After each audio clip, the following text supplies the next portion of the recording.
इस चैप्टर का exterior angle of a triangle. तो एक्सटीरियर एंगल क्या होता है?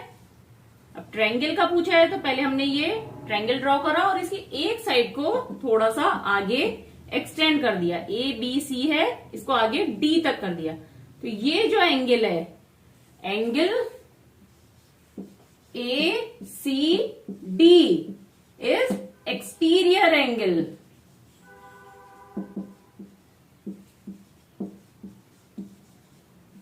किसी भी एंगल में किसी भी ट्रायंगल की अगर एक साइड को हम थोड़ा सा आगे और एक्सटेंड कर दें तो जो एंगल फॉर्म होता है उसे हम एक्सटीरियर एंगल ऑफ ट्रायंगल बोलेंगे। मतलब इंटीरियर के कौन से हो गए? ये तीनों इंटीरियर में हो गए।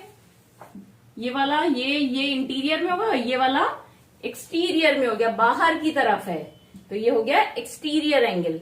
अब इसमें एक प्रॉपर्टी होती है कि ये कितना होगा इसका मेजर, वो कैलकुलेट करने के लिए हम क्या करते हैं, पहले ए बी के पैरेलल एक लाइन हमने यहां पे ड्रॉ कर ली, सीई।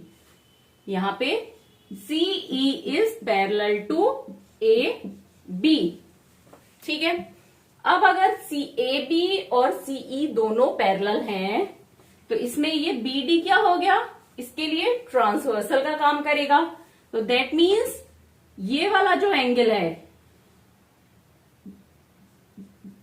ये किसके इक्वल होगा? इस एंगल के। आप इस फिगर को छोड़ दीजिए, ए सी को आप सिर्फ ये ध्यान रखिए, ए बी लाइन है, ये ई सी लाइन है और ये ट्रांसवर्सल है। यहां पे ए बी सी ई डी, एक बार को हमने ए सी लाइन हटा दी, ठीक है, सेम बन गया। तो ये एंगल किसके इक्वल होगा? इसके, एंगल ई सी डी के। तो angle A B C is equal to angle E C D, क्योंकि यहां ए बी और ई सी लाइन पे ट्रांसवर्सल का काम कौन सी लाइन कर रही है? B D line. अब नेक्स्ट हम इस लाइन को छोड़ देते हैं, इसको ए सी को ट्रांसवर्सल की तरह यूज करते हैं। कैसे? ए बी सी ई, ठीक है। ये ए बी और ई सी पैरेलल हैं तो ट्रांसवर्सल क्या हो गया? ए सी लाइन। तो जब दो पैरेलल लाइन को कोई लाइन ट्रांसवर्सल करती है तो क्या होता है? अपोजिट इंटीरियर एंगल क्या होते हैं? इक्वल होते हैं। तो ये दोनों एंगल्स क्या हो गए? अपोजिट इंटीरियर एंगल हुए और ये इक्वल होंगे। तो यहां पे angle B A C is equal to angle A C E. अब ये हमें पता चल गया। अब यहां एक्सटीरियर एंगल कौन सा था? ए सी डी, हम उसी की वैल्यू को फाइंड आउट कर रहे हैं। तो angle A C D equal to क्या होगा? अब ये देखिए ए सी डी इन दो एंगल से मिलके बना है ना, ई सी डी और ए सी ई।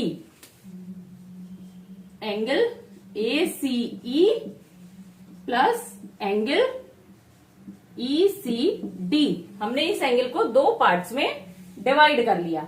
अब देखिए ए सी ई किसके इक्वल है?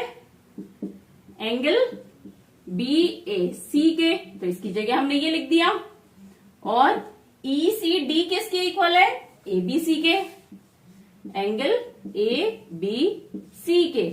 और ये बी ए सी ये एंगल हो गया और ए बी सी ये वाला हो गया। मतलब ये दोनों ही इंटीरियर एंगल हैं ट्रायंगल के, किसके अपोजिट? एक्सटीरियर एंगल के अपोजिट साइड में। मतलब जिस वर्टेक्स पे एक्सटीरियर एंगल है उसके अलावा दोनों वर्टेक्स में जो इंटीरियर एंगल है उसके इक्वल है हमारा एक्सटीरियर एंगल। तो ये प्रॉपर्टी क्या हो गई? Exterior angle property.